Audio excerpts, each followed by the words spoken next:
I know that I talk about Dracula way too much on this program, but you gotta cut me a little bit of slack because it's really, really hard to talk about vampires pre-Dracula without talking about what Dracula took from those influences and how it was changed.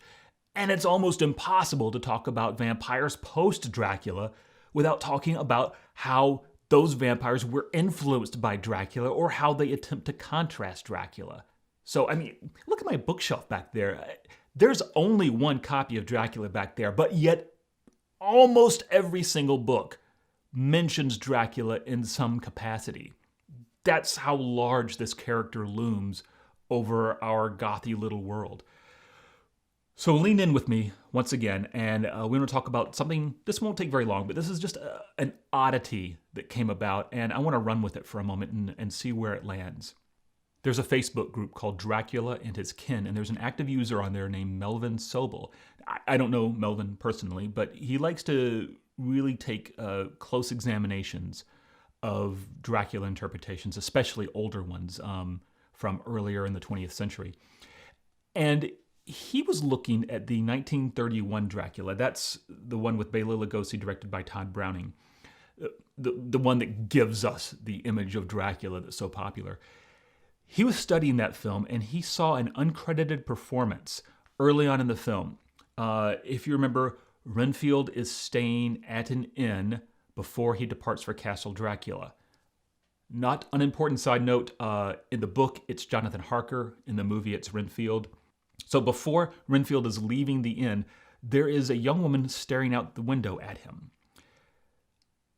Melvin pointed out that that actress is not credited in the movie, but that she bears a striking resemblance to Dorothy Tree. Who's Dorothy Tree? Well, she plays one of Dracula's brides, remember? Remember these three women who come out and assault Renfield? Well, they're also in the book. They assault Jonathan Harker in the book before being shooed away by Dracula himself. What are the possibilities here? It's entirely possible that they just needed someone else to stand by that window, and Dorothy Tree was there, and they grabbed her and said, "Stand here." It's entirely possible it's just another actress who looks a lot like Dorothy Tree and has similar makeup. Totally reasonable. Could have been the case. But there's a third possibility. And in order to run down that rabbit hole, we have to draw on not just Dracula the book or Dracula the film, but also Dracula's Guest. That was the short story published after Bram Stoker died. It was supposedly a chapter excised from the book early on. His widow published it. And it's a really good freestanding short story. In fact, this is not a popular opinion, but I would say that pound for pound, if you put it up against any single chapter in the book of Dracula, I think Dracula's Guest is better. That is not a universally held opinion. It is probably the wrong opinion. I mean, look at how I'm dressed. I'm the one who wore an off-brand Dracula print t-shirt to talk about the actual Dracula. So that shows you how good my judgment is. Where were we?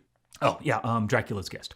Okay, so if you have read that short story, you may be ahead of me already, because in it, Jonathan Harker, who remember is Renfield in the movie, while he is away from his hotel, he is assaulted by a female vampire, and it is strongly implied that that vampire is one of Dracula's brides.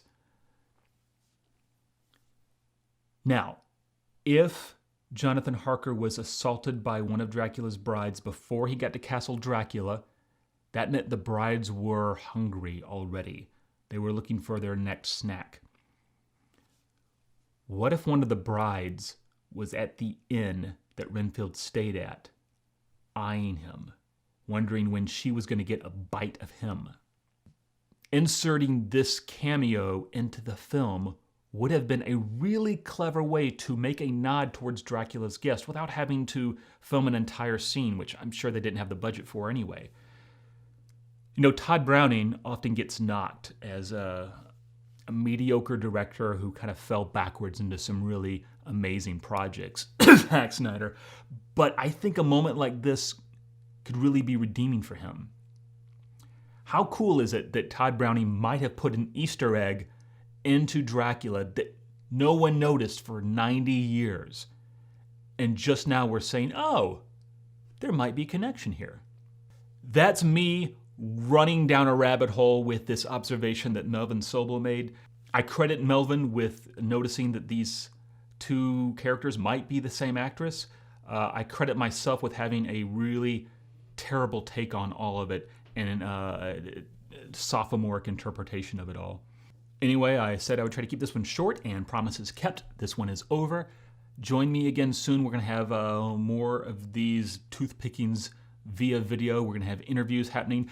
Don't forget, there's also Toothpickings blogs, which are written material that you're not going to see on this YouTube channel, that's only going to exist in the written word. That's on Medium.